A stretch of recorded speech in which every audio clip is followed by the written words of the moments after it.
안녕하세요. 시티즌 디벨로퍼 시리즈 자주 사용되는 명령어 두 번째 과정에 오신 것을 환영합니다.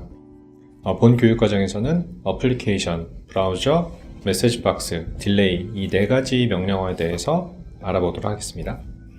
첫 번째로는 어플리케이션인데요. 어플리케이션 패키지에는 사실 그 목적이 이제 어플리케이션을 가동하는데 초점이 맞춰져 있습니다. 그래서 어플리케이션 패키지 안에 들어가 있는 액션을 살펴보면 단 하나의 액션이 준비가 되어 있는데요. 오픈 프로그램 파일스라고 하는 액션이 들어가 있습니다. 대표적으로는 뭐 exe 파일이던가 뭐 배치 파일이라던가 스크립트 파일이라던가 이런 것들을 수행할 때 결국에 쓸 수 있는 부분이 있고요. 예를 들면 뭐 엑셀 파일이나 이런 것도 열 수 있습니다. 이 오픈 프로그램 파일스를 통해서요. 그래서 여러분들께서 단축 아이콘도 수행할 수가 있고요. 좀 더 편하게 말씀을 드리면 여러분들이 어플리케이션을 가동할 때 이제 아이콘을 더블 클릭하셔서 이제 명령어를 수행을 하시잖아요. 그거를 어떻게 보면 자동화할 때 쓸 수 있는 명령어다라고 봐주시면 될 것 같습니다. 한번 데모를 잠깐 같이 한번 해볼까요? 여기 이 화면으로 오셔서 저는 어플리케이션이라고 하는 봇을 하나 이름을 적어가지고 만들어 보도록 하겠습니다. 여기 어플리케이션 패키지 안에 아까 제가 말씀드렸던 대로 오픈 프로그램 파일이라고 하는 액션이 하나가 준비가 되어 있고요. 이런 식으로 끌고 오게 되면 이 세 가지의 입력 칸들이 나오게 됩니다. 첫 번째로는 어떤 프로그램을 실행을 할 건지 자체를 이제 정하게끔 되어 있고요. 그래서 여기서 여러분들 직접 타이핑을 치셔도 되고 브라우즈 버튼을 통해서 찾아서 실행을 하셔도 됩니다. 저 같은 경우는 C 드라이브 밑에 프로그램 파일스 밑에 인터넷 익스플로러 밑에 i 익스플로러라고 하는 인터넷 익스플로러 실행 파일을 선택을 하도록 하겠습니다. 그리고 스타트 인 패스 같은 경우는 이 어플리케이션을 실행할 때 어떤 패스에 가서 실행을 하면 되냐를 옵셔널로 주게끔 되어 있습니다. 저는 이걸 C 드라이브 밑에부터 쭈루룩 전부 다 줬기 때문에 이걸 굳이 줄 필요는 없을 것 같고요. 혹은 파라미터도 입력을 할 수가 있어요. 예를 들면 슬래시 R 해가지고 사용을 해야 되는 그런 어플리케이션들이나 그 문서들도 있거든요. 그런 케이스 때는 이 파라미터 값들을 옵셔널로 주셔가지고 실행을 할 수도 있습니다. 기본적으로는 이 한 칸만 이용해 주시면 될 것 같고요. 이걸 한번 실행을 해보면 정말 인터넷 익스플로러가 잘 실행이 되는지 한번 같이 보도록 하겠습니다. 자, 인터넷 익스플로러 잘 실행이 되죠? 그쵸?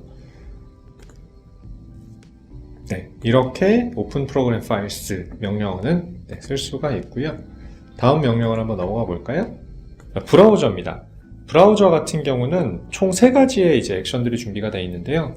그 중에 가장 많이 쓰실 만한 액션이라고 하면 이 새로운 사이트를 오픈할 때 쓰는 런치 웹사이트라고 하는 액션이 준비가 되어 있습니다. 그래서 여러분들이 뭐 그룹웨어에 들어가거나 이럴 때 웹브라우저를 띄워가지고 각자의 이제 회사명을 쳐가지고 그 그룹웨어에 들어가시잖아요. 그것처럼 그런 새로운 사이트를 오픈할 때 쓰는 게 런치 웹사이트라고 하는 액션이 준비가 되어 있고요.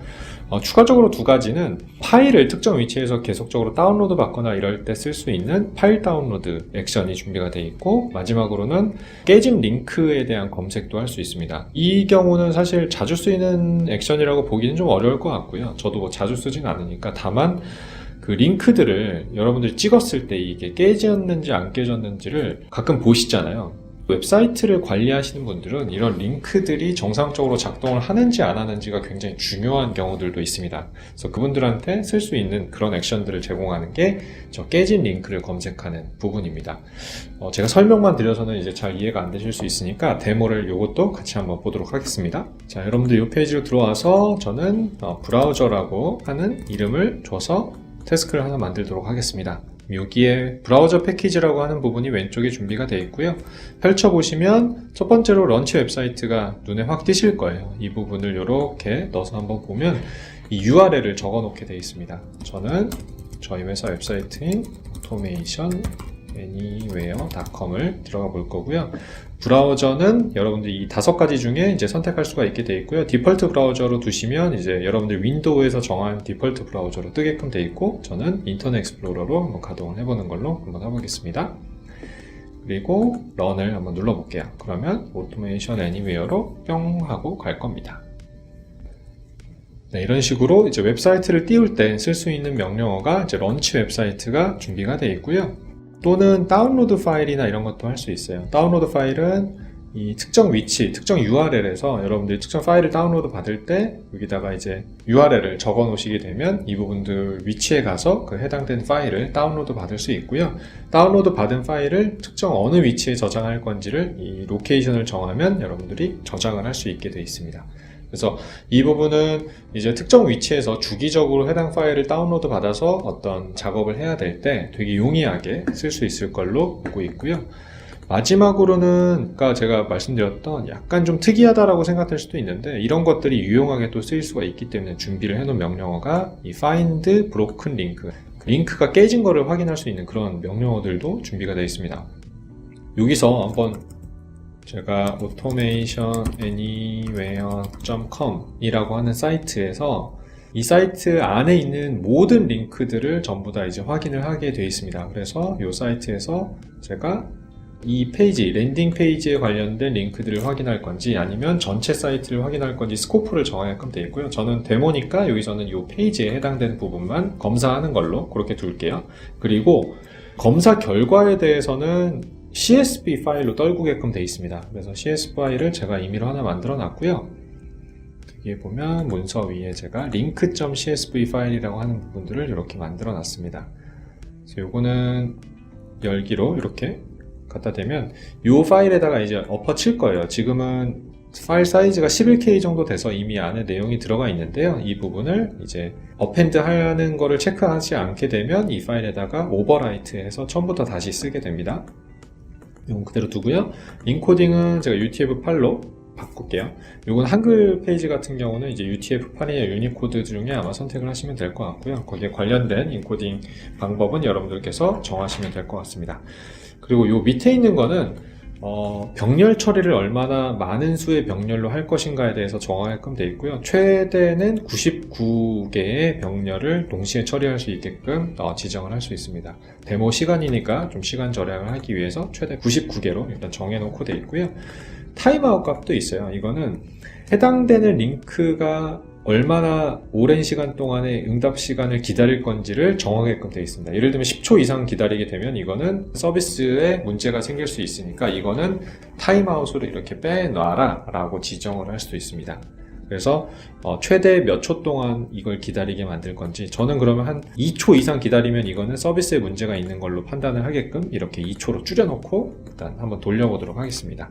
요 두 가지는 제가 디세이블을 해서 실제로 수행이 안 되게끔 막아 놓도록 하겠습니다. 이것도 알아두시면 좋을 것 같아요.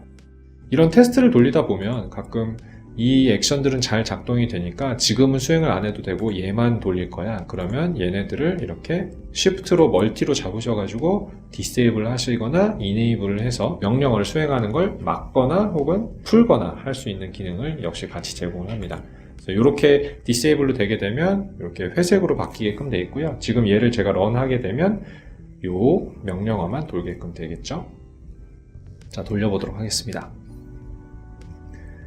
쭉 이제 별도로 어떤 웹브라우저가 띄우거나 그러진 않고요. 자기가 지정된 웹사이트에 가서 아이고 제가 링크를 잘못 적었나 보네요.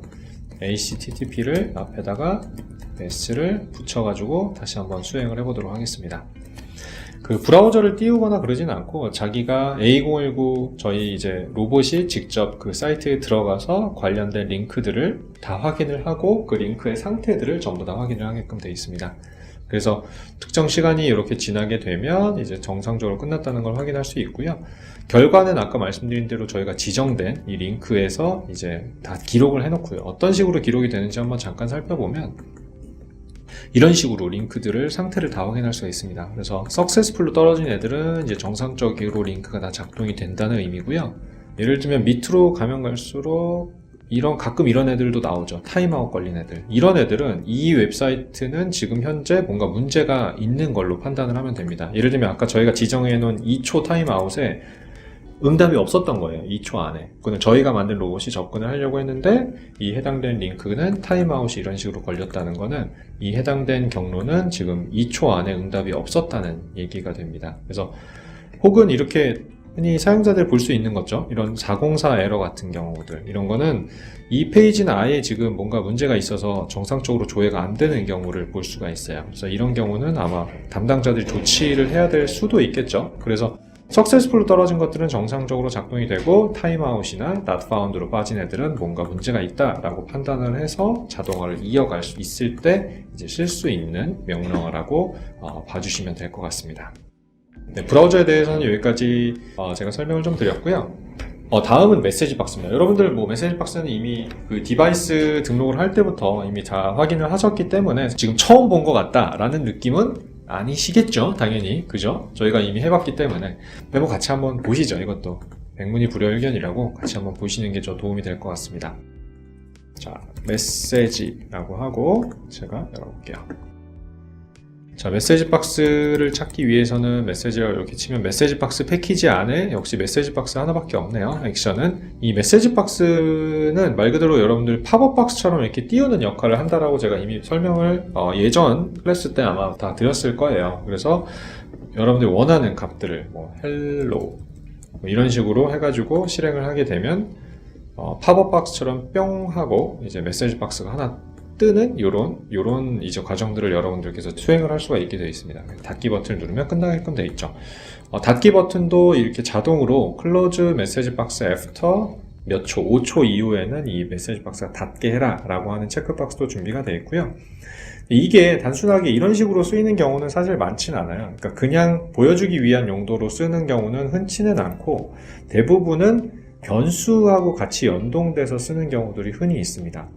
제가 봉다리라고 예전에 변수 과정 때 설명을 드렸던 것처럼 변수 안에 있는 값들이 어떤 값이 실려 있는지를 확인하기 위한 용도가 꽤나 자주 필요합니다. 그래서 다양한 방법으로 그 봉다리 안에, 변수 안에 어떤 내용이 들어가 있는지를 확인을 해야 되는 방법은 여러 가지가 있는데요. 가장 손쉬운 방법 중에 하나는 이 메시지 박스를 쓰는 겁니다. 중간에 특정 어플리케이션에서 값을 가져왔어요. 가져서 봉다리에다 특정 변수에다 집어넣었죠. 특정 변수 안에 들어간 내용이 맞는지를 검토하기 위해서는 아까 말씀드렸던 여러 가지 방법은 있지만 가장 손쉬운 방법은 이 메시지 박스를 통해서도 확인을 할 수가 있습니다. 그 경우에는 이제 F2키로 변수를 이렇게 부를 수도 있고요. 혹은 이 오른쪽에 있는 X 가로 안에 있는 X를 눌러서 변수를 선택하게끔 할 수도 있습니다. 여기에 이제 선택하는 변수들이 지금은 이제 처음 만든 태스크이기 때문에 기본 그 변수들이 몇 가지밖에 안 나오는데 여러분들이 이제 어떤 값들을 갖고 오고 사용자 변수, 내가 만든 봉다리를 이름을 지어가지고 변수를 만드셨으면 그 변수도 이쪽에 올라오게끔 돼 있겠죠. 그래서 이런 변수들을 인서트하면 메시지 박스가 뜰 때 이 안에 있는 내용들을, 봉다리 안에 있는 내용을 확인할 때 저희가 용이하게 쓸 수가 있는 게 메시지 박스입니다. 그래서 이 메시지 박스도 생각보다 굉장히 많이 쓰는 명령어 중에 하나고요. 마지막으로 딜레이입니다. 딜레이는 말 그대로 그 작업 간에 이제 지연이나 이런 부분들을 해야 될 때 이제 유용하게 또 쓸 수 있습니다. 그래서 딜레이 안에 가보면 이제 몇 가지 옵션들이 있는데요. 랜덤하게 기다릴 수도 있고, 정해진 시간만큼, 예를 들면 5초만 기다려 하면 5초만 딱 기다리고 다음 명령어를 수행을 하게 됩니다. 이게 왜 필요한가요? 가끔 가다 보면 대기했다가 실행되는 경우들이 굉장히 많이 있어요. 대표적인 예로는 어플리케이션이 로딩 되거나 아니면 어떤 창이 전환되는 시간을 기다리거나 이런 것들은 사람들이 가만히 보고선 기다리고 있다가 그 다음 액션을 이제 저희가 수행을 하잖아요. 그 다음에 이제 다른 버튼을 누른다던가 이런 것들처럼. 그래서 어떤 특정 경우 때는 이 딜레이라고 하는 것들을 중간중간, 명령어 중간중간마다 줘야 될 때가 분명히 오게 됩니다. 이 부분들을 써야 될 때, 다음 명령어를 잠깐 기다렸다가 그 전 작업이 끝나고 나서 이제 다음 액션을 시작할 때 저 딜레이를 주게끔 되어 있고요. 이것도 잠깐 데모로 잠깐 볼까요? 자, 딜레이라고 주고 제가 봇을 하나 새로 만들겠습니다. 여기 바로 보이네요. 딜레이라고. 역시 딜레이 패키지 안에는 딜레이라고 하는 액션이 하나가 들어가 있고요. 딜레이를 가보면 레귤러, 랜덤이 두 가지가 있습니다. 랜덤은 말 그대로 1초부터 10초 사이에 이렇게 만약에 한다. 이거는 여기서 밀리세크를 할지 초를 할지 정할 수 있게 돼 있어요. 저는 초를 만약에 한다고 하면 랜덤하게 2초를 기다릴지 8초를 기다릴지 그때그때마다 랜덤하게 선택을 합니다. 혹은 아예 지정을 할 수도 있고요. 이렇게 5초만 기다려. 이렇게 하면 5라고 쓰고 저희가 세컨드를 찍게 되면 5초만 딱 기다리게 되어 있습니다. 그래서 방금 전에 저희가 경험했었던 메시지 박스를 이렇게 집어넣어 놓고요.